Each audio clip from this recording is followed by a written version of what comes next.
So back in 1949,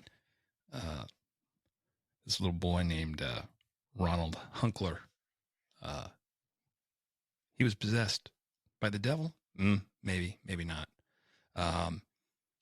We started talking about it last week. We're going to continue. It's going to get real deep in pea soup. So hang on. Here we go. It's evil! Don't touch it! It's alive! I was with you. They're coming to get you. The power of Christ. This is Me? Hello, Mr. Fancy Pants.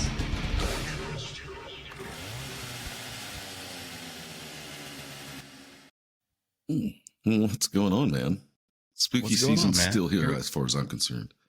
It's we're back to you and me. Weird, Mhm. real Going weird, old school.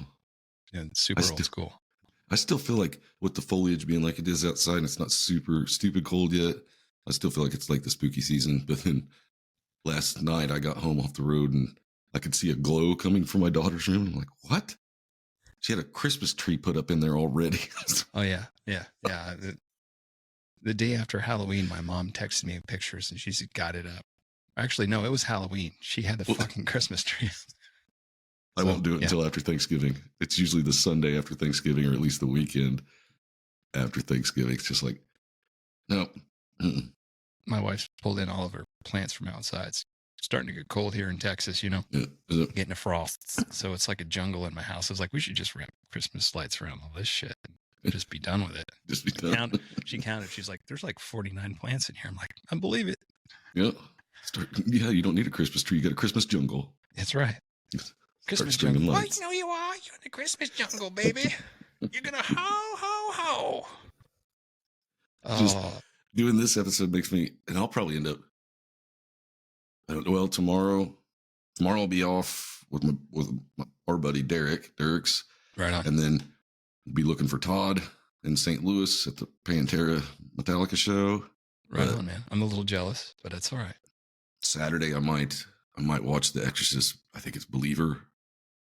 Is that the new one? Yeah, that new one. It's on Prime. Right on. And it's got like the original mom from the first Exorcist in it. They Wow, even she's brought still back- alive. I'm pretty sure it was her. I don't know. Okay. They might have Could be. CGI'd it, like, like Could Star be, yeah. Wars. Yeah, I don't know. Yeah. Hard So- telling. Some I of went, those. I went and saw, was it Five Nights at Freddy's? Did you? My boy wants to see that so bad. You can let him go by himself. Oh, it's that easy to watch. Oh yeah. I'd let Okay. I'd let my kids watch it in a heartbeat. It's not Okay. scary at all. No, I think he said it was PG-13. it is, but it's like Yeah. way more drama than there is scary stuff in it. So Okay, they because turn he's into got. Casper the fucking friendly ghost is what they do. Oh, so- did they? 'Cause Yeah. I mean, he's got some. I bought him some of the graphic novels, and I've read through Mhm. some of it, and it's like, dude, that's pretty hardcore. So I thought the movie was going to be a bit rougher, but apparently, no, No, not that big a deal. there's a couple of scenes that are like, yeah, that's kind of cool. But other than that, no, Really? nothing. Okay. Yeah. I'm down. Rock And I'm and still rolls. waiting to watch The Nun 2. It's on HBO Max, man. I canceled HBO Max. There wasn't. I'd turn it on and be like the same shit all the time. I tried watching True Blood, but there's only so many times you can see Rogue from X-Men naked. But What it's about all like- them boobies, though, man? I mean, there's lots of boobies. There's lots of boobies. It's just the story to it was just. I think by season 3, maybe did I make it that far? It just got to be. I was like, she's a fairy now. The fuck out of here. It was like when I remember going out and buying Twilight because I'd heard and I didn't know anything about it. I didn't see a preview of it. I just everybody talking about this vampire movie. Right. So I was at Walmart and I just bought it just to take home and watch. You poor bastard. I got home and watched that. I took that son of a bitch to work with me the next day because I know my buddy, his younger daughter is a fan of it. I was like, here, give this to your daughter because that's fucking garbage. When he goes to show her why you can't stand in the sunlight because he's a vampire, you're expecting him to explode into flames or something cool, but no, he just twinkles. I was like, that's not a vampire. It's a fucking fairy. How can My she root kids for the kept werewolves? rewinding the part where he like jumps with her on his back onto a tree or something, Uh, and they're like, "Squirrel!" squirrel. And I know My daughter owns all of them now. Like she's got all the movies. Her and Jennifer have sat down and watched them. I was like, it's like, you do root for the werewolf, right? And Jennifer goes, yeah, I like him better. It's like, good, because he doesn't twinkle in the sunlight. It's so stupid. He shits like a man, squatting over. He I was like, smells it. and they have And to then wait he- for a thunderstorm to play baseball. How fucking dumb is that? Spoilers. Oh, well, if you haven't watched it, do yourself a favor and don't. Don't. Just don't. How about no? No, thank you. Think I ought to Let's show see this off Say for what? everybody? Show this off for everybody. Right if on. you've Yeah, Dino's deck, listened- man. That's badass. Yeah, if you've listened to our episodes, you know my buddy Dino skateboarding. He's got his own character skateboard deck now. And you could get online and order one if you want to. I got me one to hang on the wall next to JD's decks, and I think they call them boards now. I think decks went out. I don't think they do that anymore. That's what I always called them. I can't keep up with these kids and their newfangled whipper dangles or whatever they want to call them. I don't know. Just pass me the 8 tracks, Matt. Yep. Hand me a vinyl. Well, that's come back. Can't do that anymore. I was gonna say I got some of those too. Yeah. All right. So, just to summarize what happened in the last episode, if you're just tuning in now, missed it. Here's what happened. Devil's real. Mhm. Well, supposedly. This kid Ronnie. This is back in 1947. No, 7 isn't wrong. It's 1949. All these strange things started to happen to him right around the time he hits 13, 14. Poltergeist type stuff. And then it just kind of gradually builds and builds and builds until his parents have taken him to St. Louis. He's staying with some relatives. And even though he's not Catholic, there's some Catholic priests involved, and they're Mhm. pretty damn sure he's possessed. Yeah. So they've started the process of exorcism. And when we last left, they were saying, look, we think Ronnie should probably be baptized Catholic because Right. it might work better since it's a Catholic ritual. Yeah. Or if not, we got to get him in anyway. Yeah. We'll take on all comers. Yeah. But it's like Lindy said, it's like a lot of times ghosts don't haunt a place or They haunt a on person. a person. Yeah. And this one reminded me of the Black Monk with so much of the shit that it was doing. Only this Yeah. one's way worse because he wasn't as bad. I don't think he was like spitting up like buckets of mucus on people's faces with his eyes closed from across the room. No, he tried to choke the daughter at the end but I think that's where he used, like, it might have been one of those things where it's like you only have so much power. He's like Spawn. Yeah. He used it all. all he He's had like, left damn it, I gotta reach. trying to choke that girl.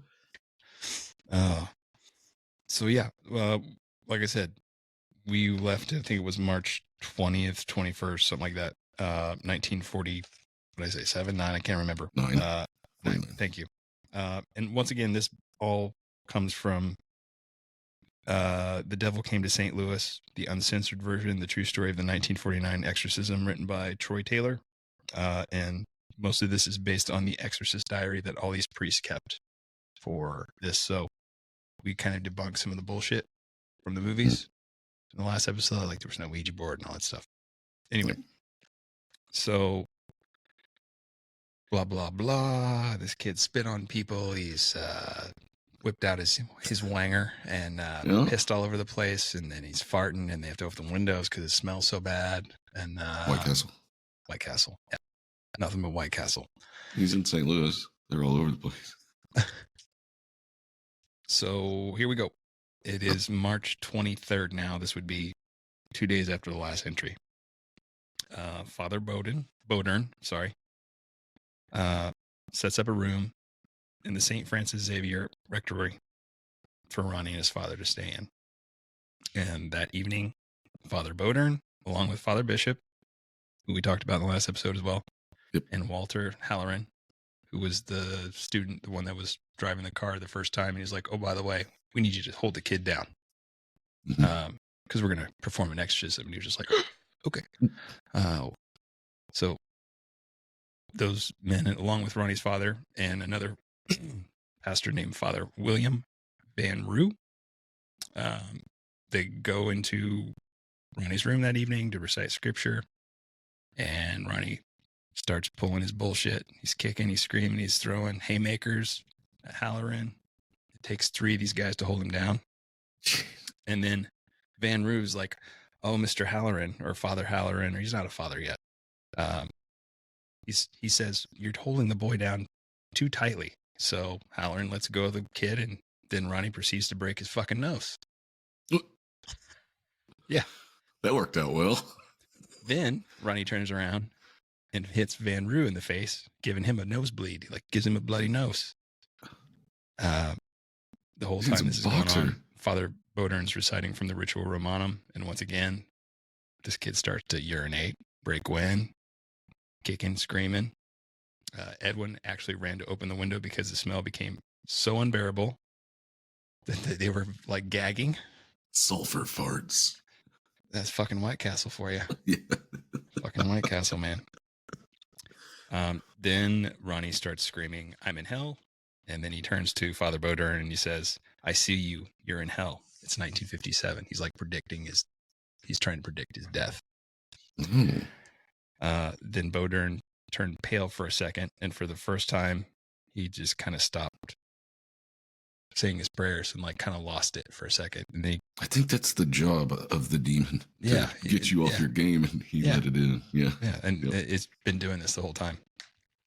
So then he just stops, continues his prayers as the boy continued to laugh, scream, describe his penis along with everyone else's in the room. Okay. He's comparing them. It's like I locker guess, room I don't know. talk. Okay. That one there's hung like a pimple. That one there's hung like a horse. His has got a kirk in it. That one's a little to the left. That one's a little to the right. Oh, we got a real banana over there. They put a towel over him to soak up all the urine because apparently there's a lot of urine. Apparently, how much piss can come out of this kid, but it just keeps coming out in buckets. he's been tied to a bed or held down on a bed for quite some time, right? It's probably Several hours at this point.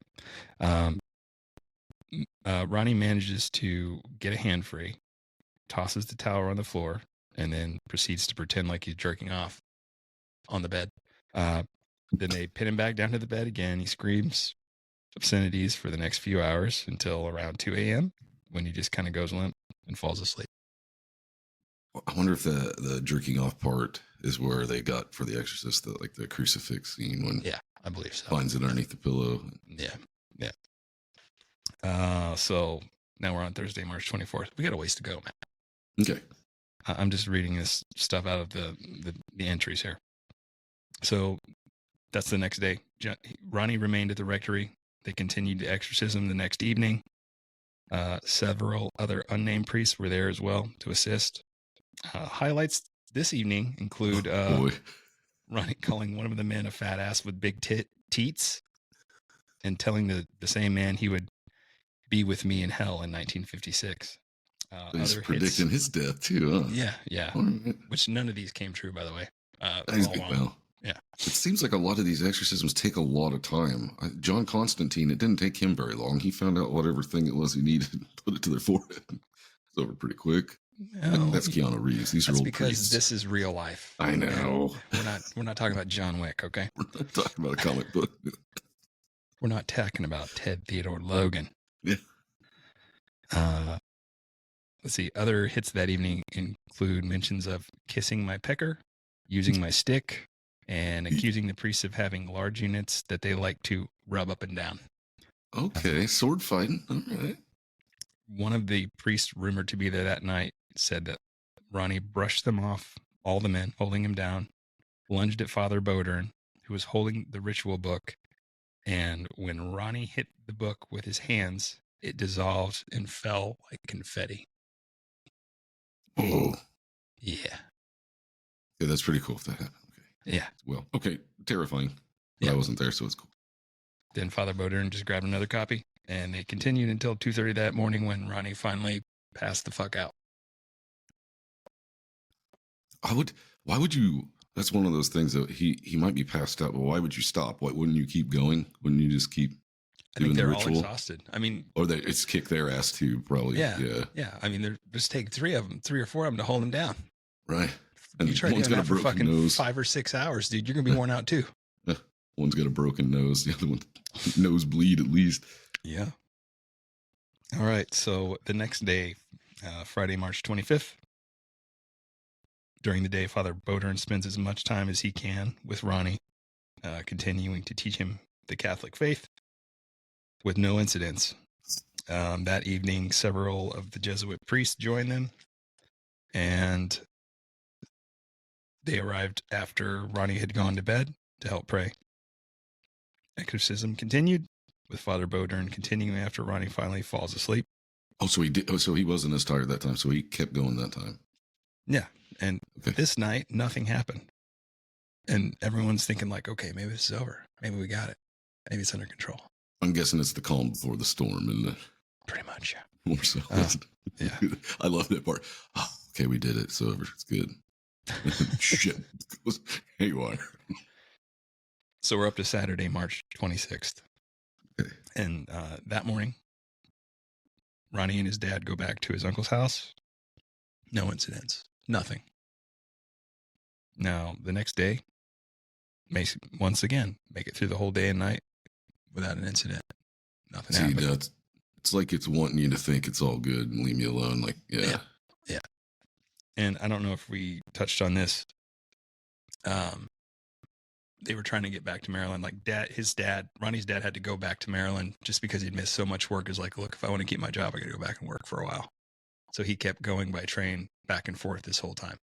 So that even back then, that was expensive. it had to be. Oh yeah, yeah.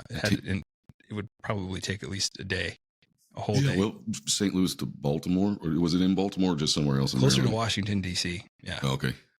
Maryland. Yeah, ugh. And then was this was taking place?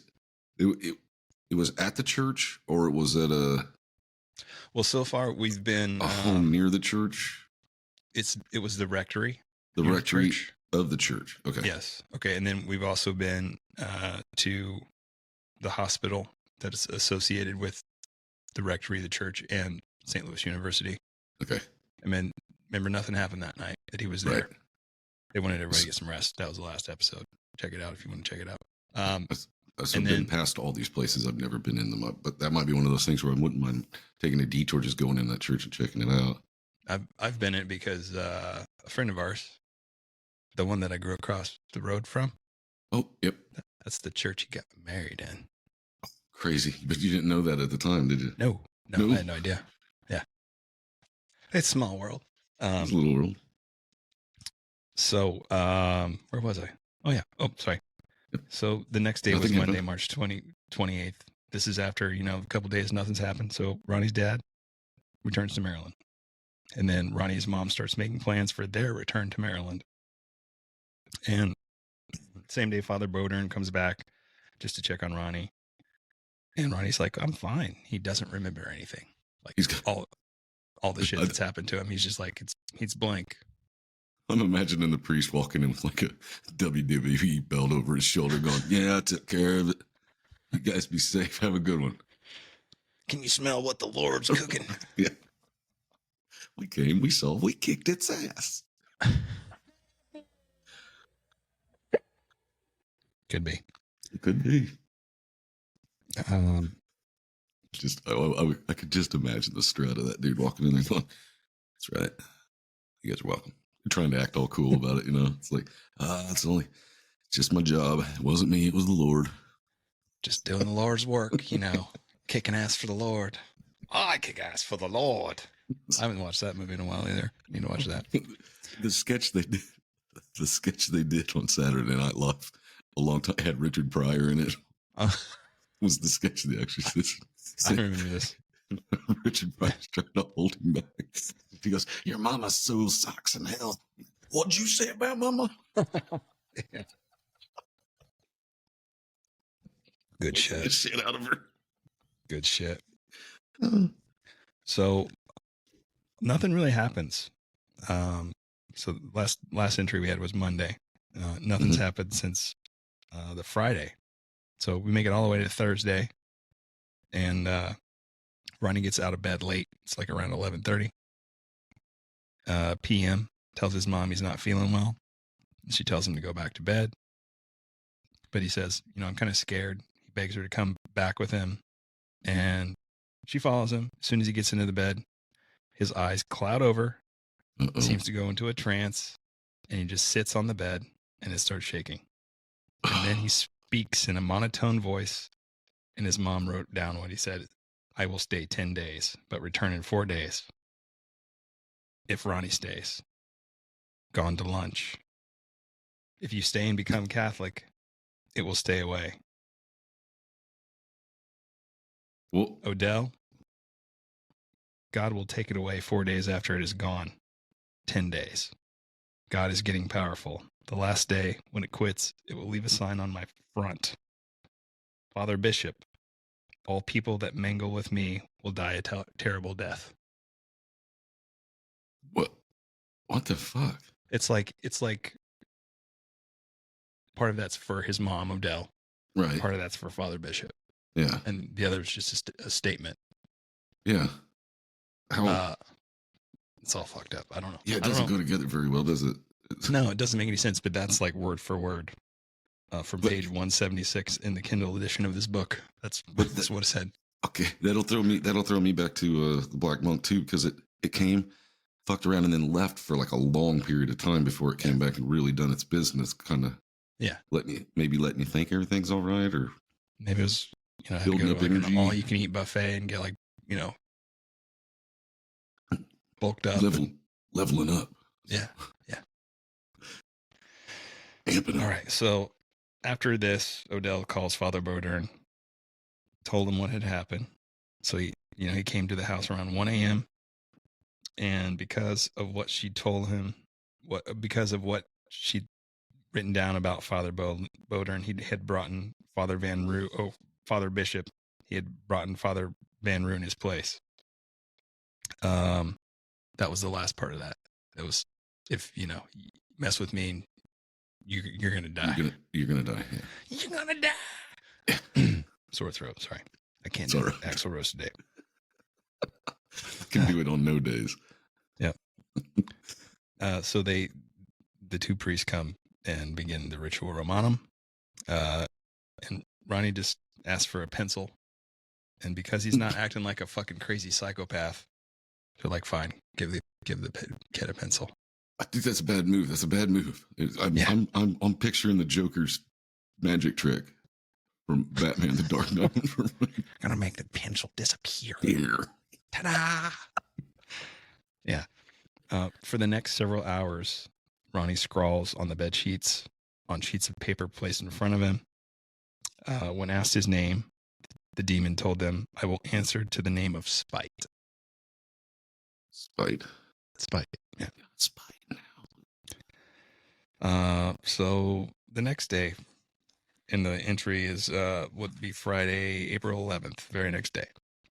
Father Bodern sets the date for Ronnie's baptism for the following day, April 1st.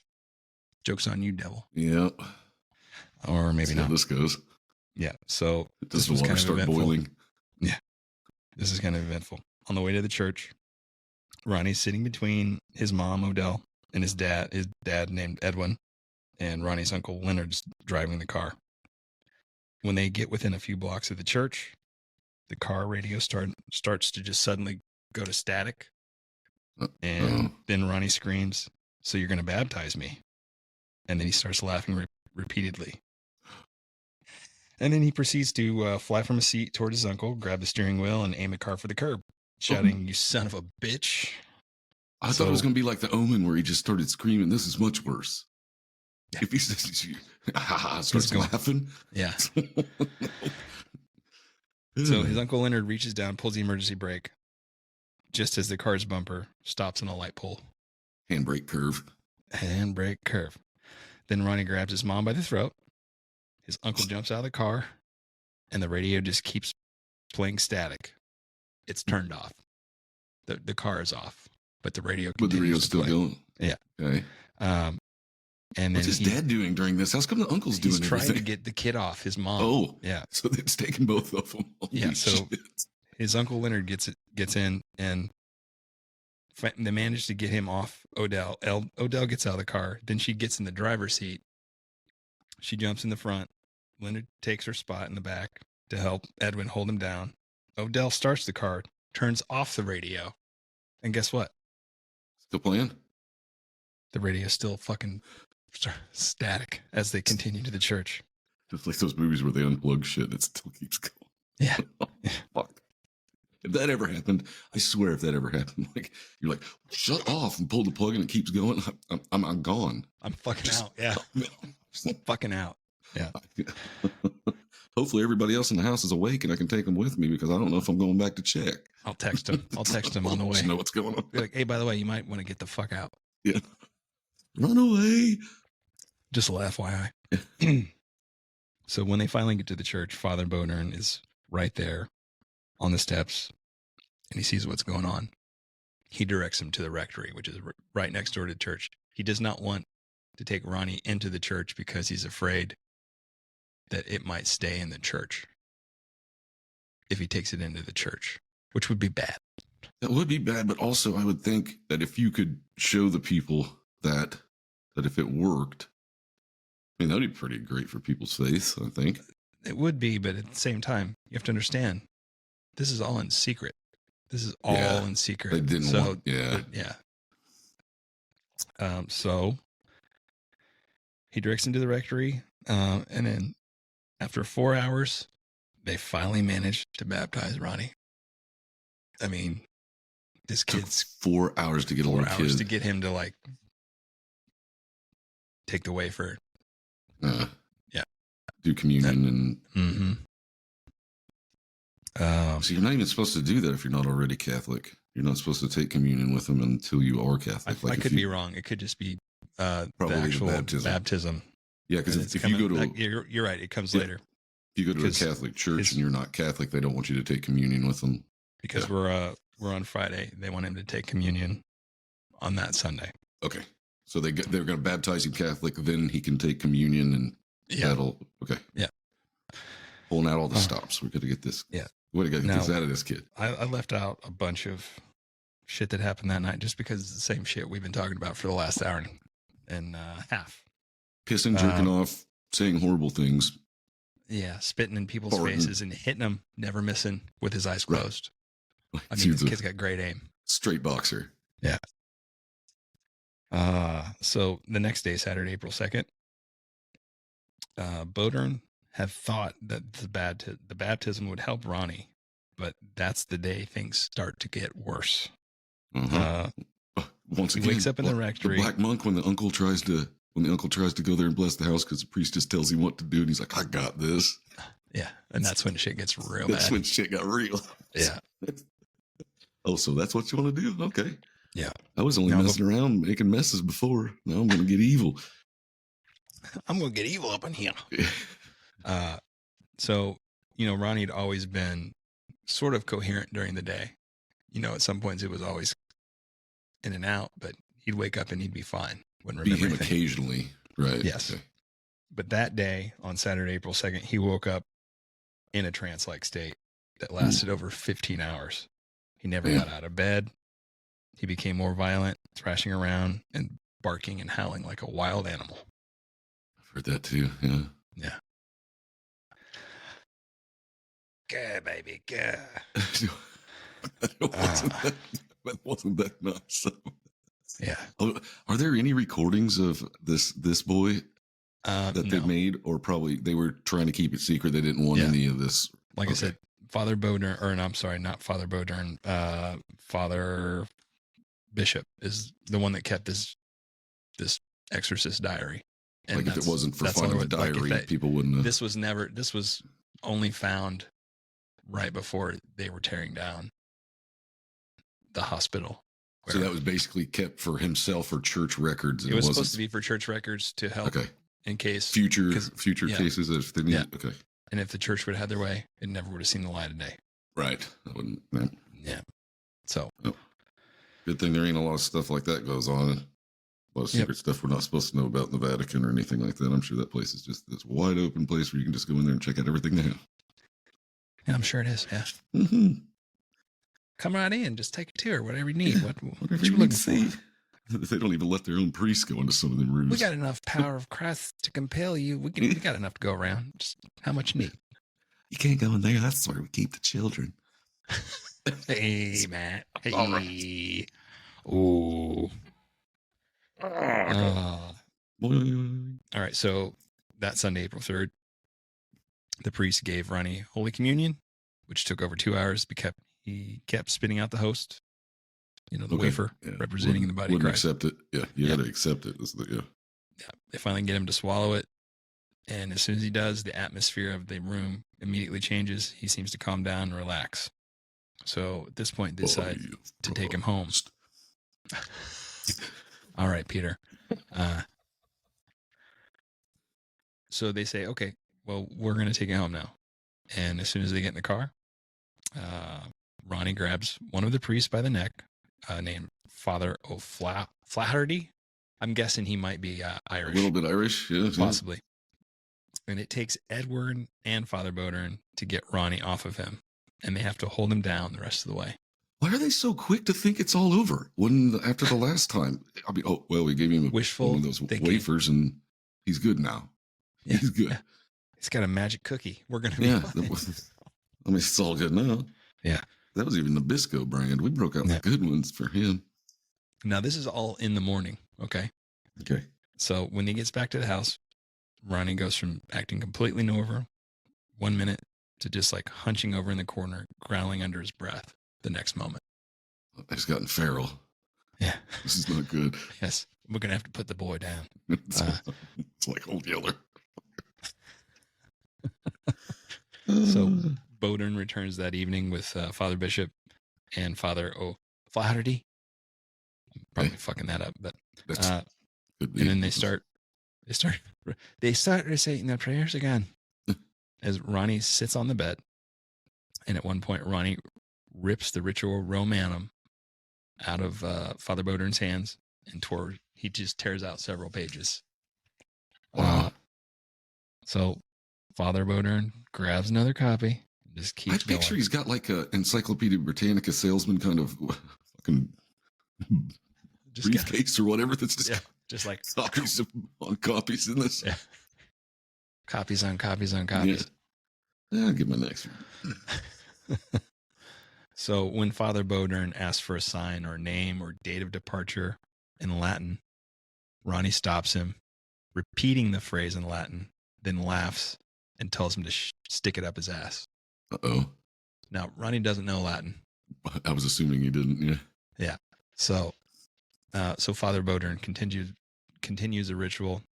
Did it say what the phrase was? Or was the phrase in Latin to stick it up your ass?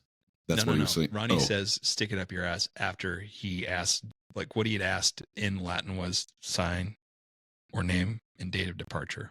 Okay, so he asked him in Latin and it's like he understood him. Okay. Yeah. Okay. Which is a sign of demonic possession. Yeah. Speaking other languages, you can't really explain that. That's not like you can't be knocked on the head and wake up and speak a different language you've never spoke before. It's highly unlikely. Very highly unlikely. Impossible. So he continues the ritual, having to raise his voice louder and louder and louder as he goes, as Ronnie screamed and told him to shut up, shut up, shut up.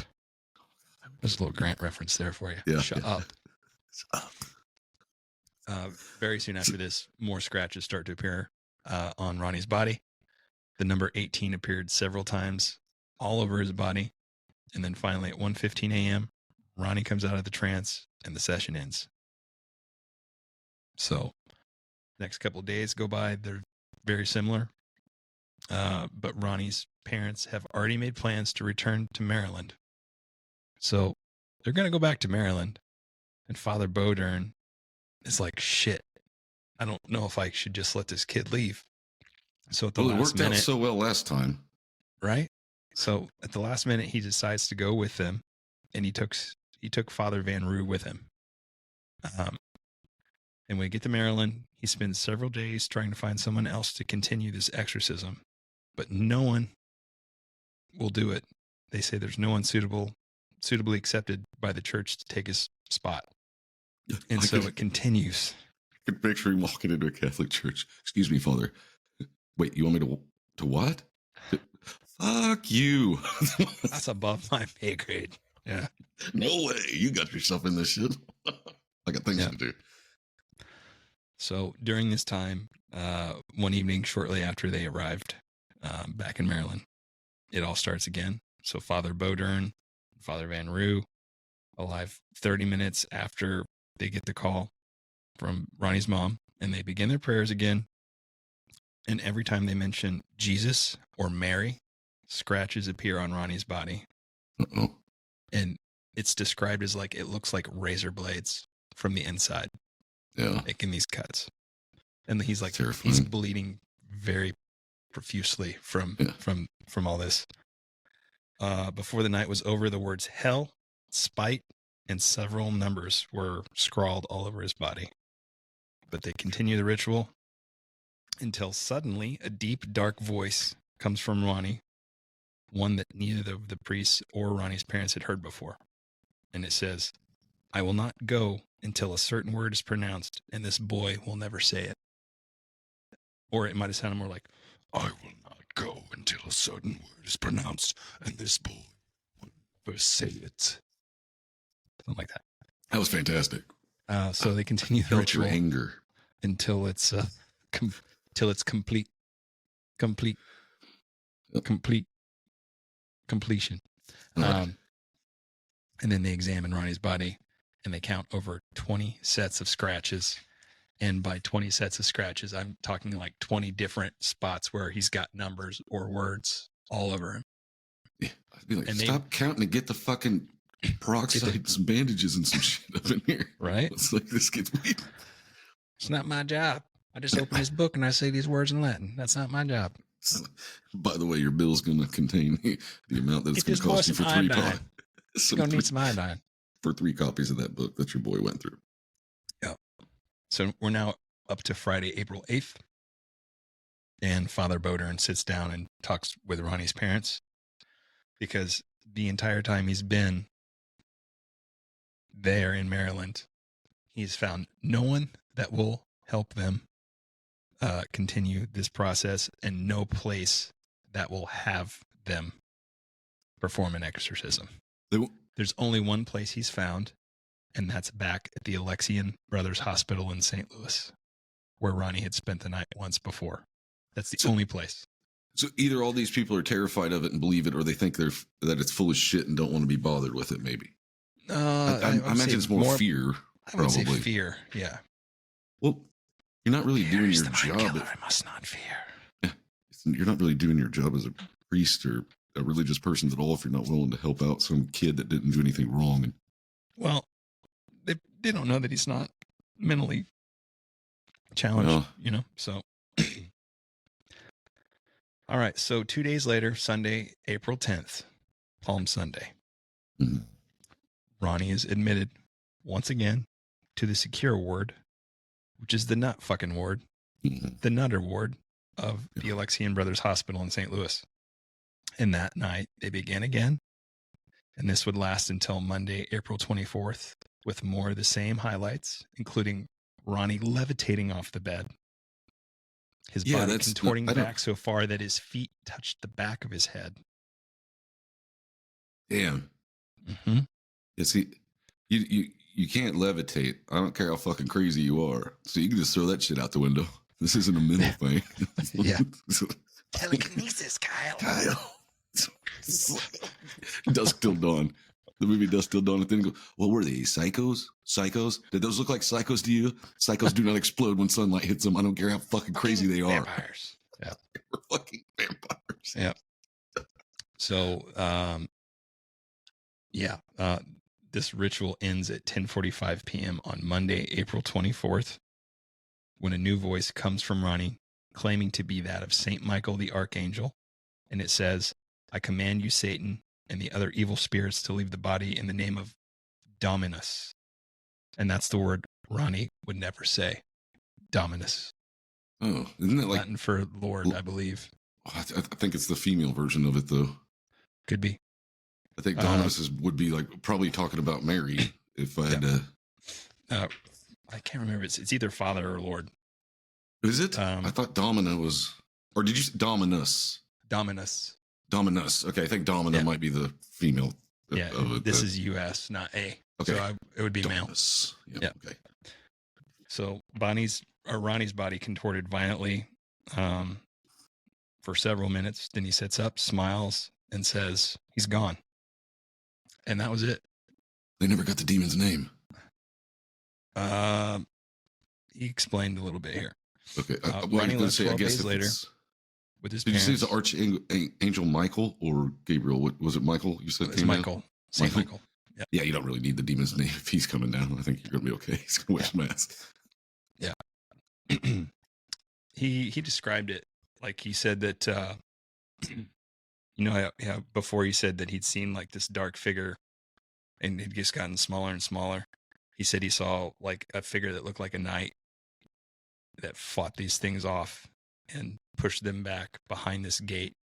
And after he closed the gate and closed it, at the top of the gate, it said Spite.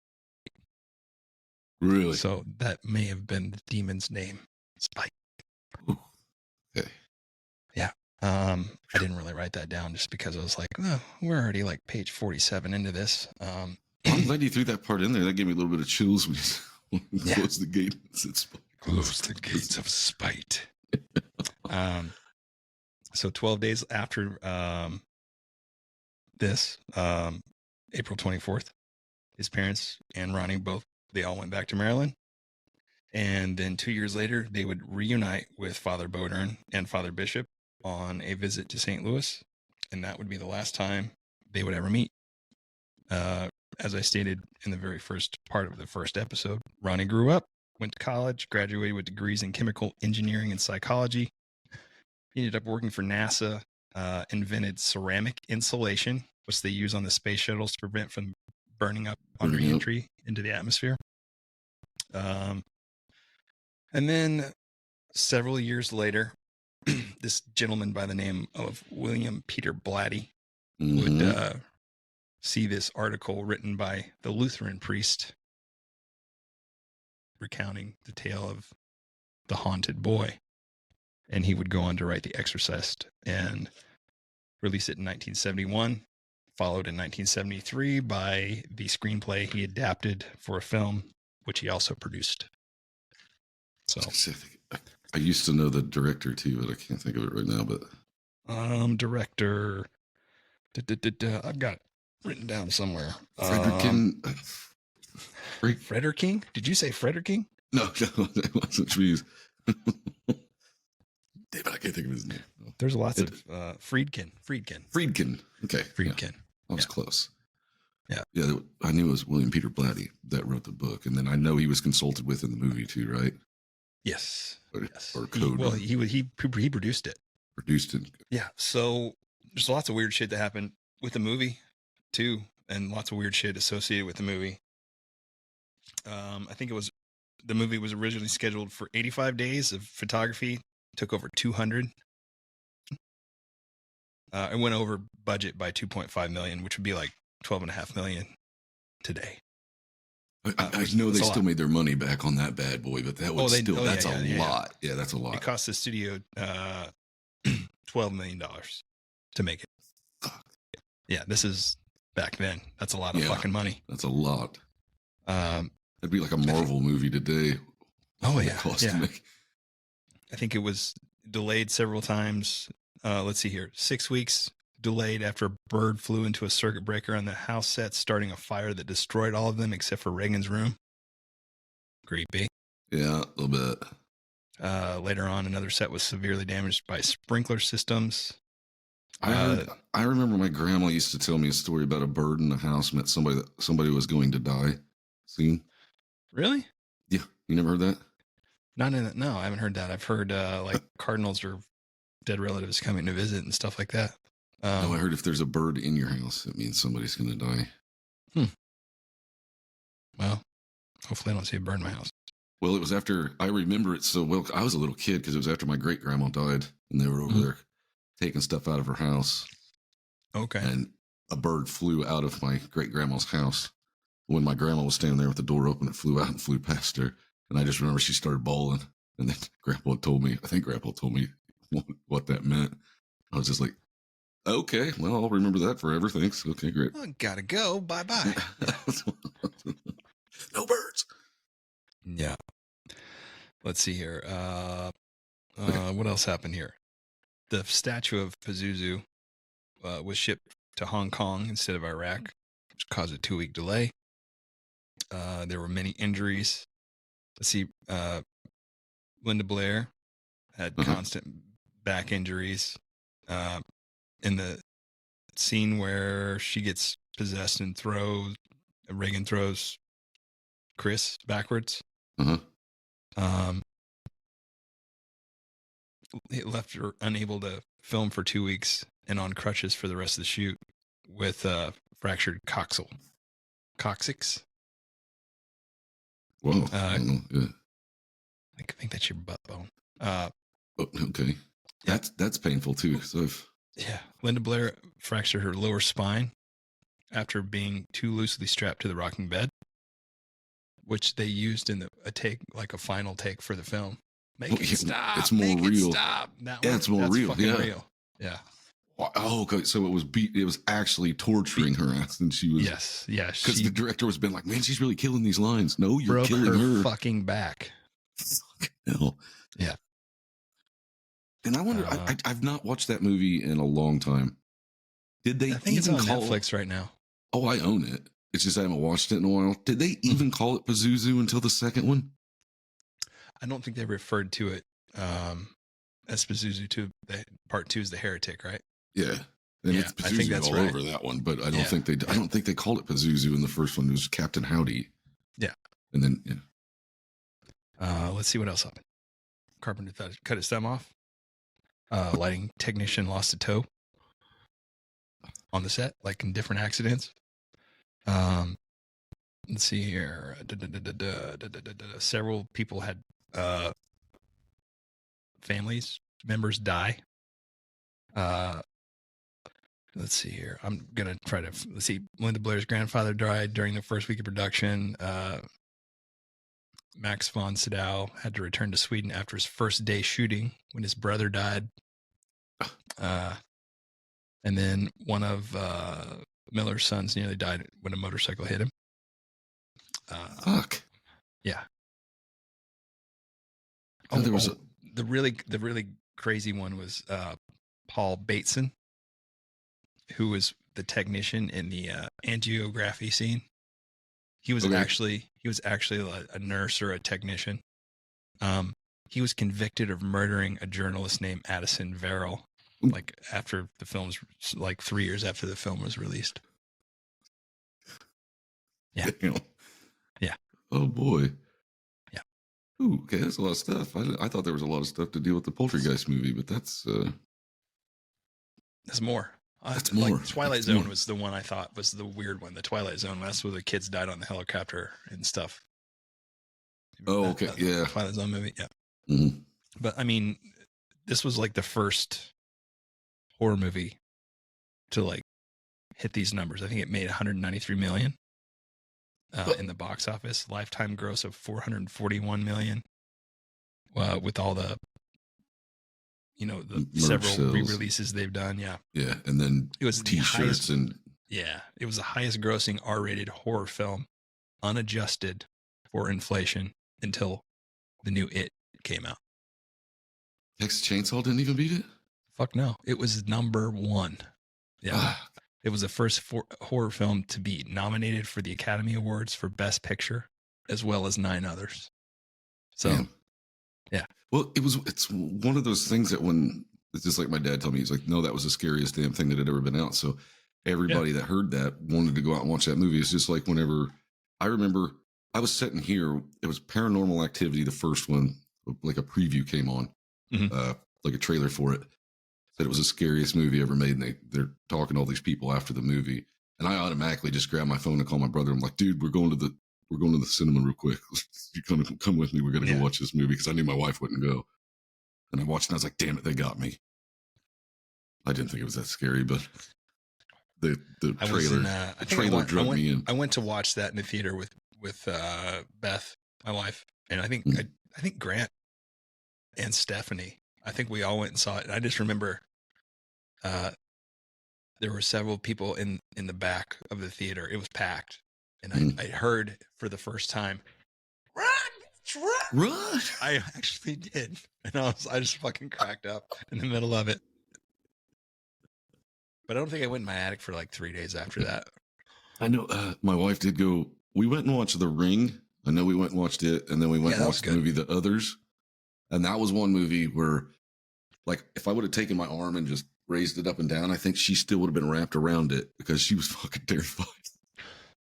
So she doesn't like to go watch horror movies in the theater anymore. But yeah, she'll watch them at home. I know when we lived in the trailer, back when we lived in the trailer, our seat chairs were like set across from each other because she likes a recliner, and I always use just like a regular chair with an ottoman. Right. So we were watching The Grudge.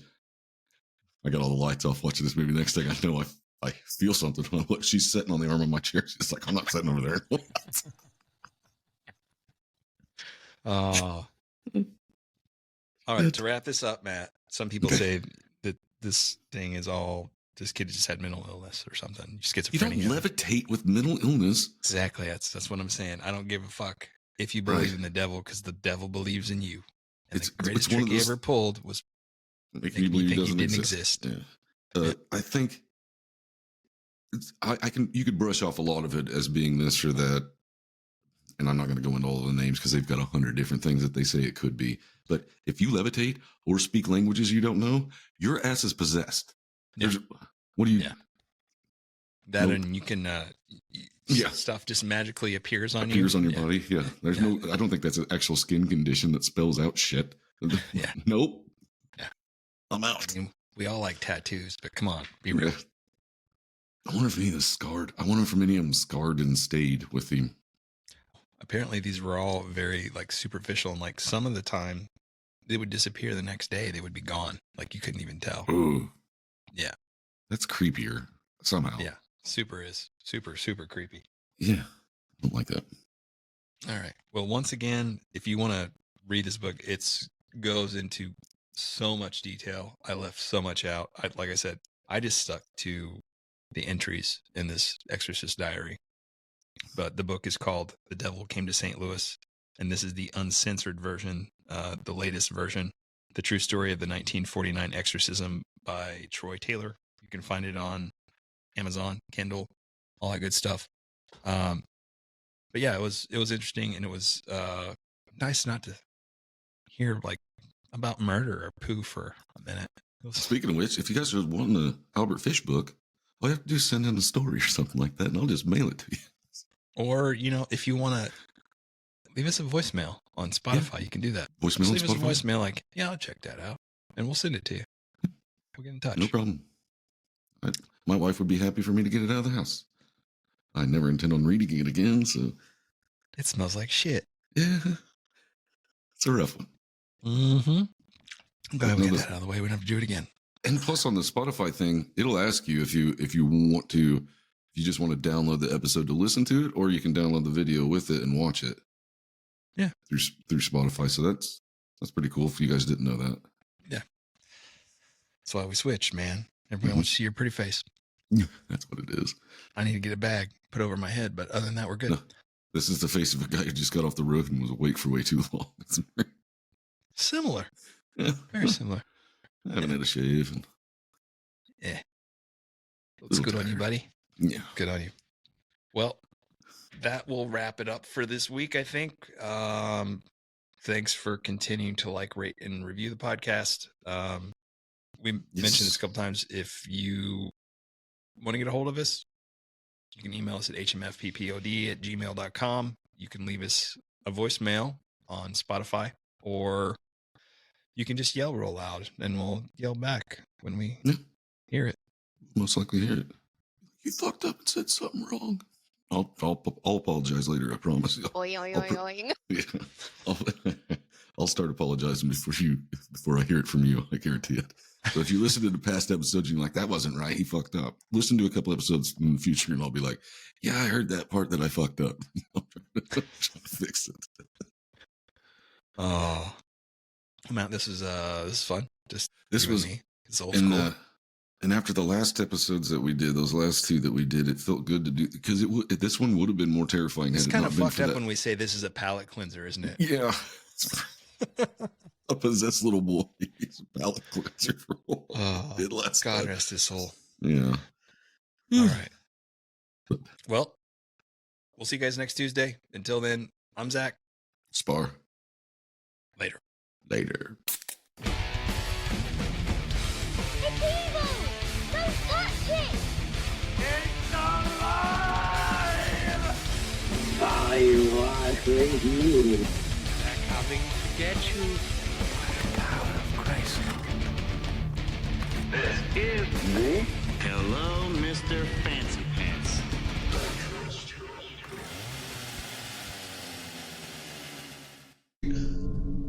What's my line, Zach? What's my line?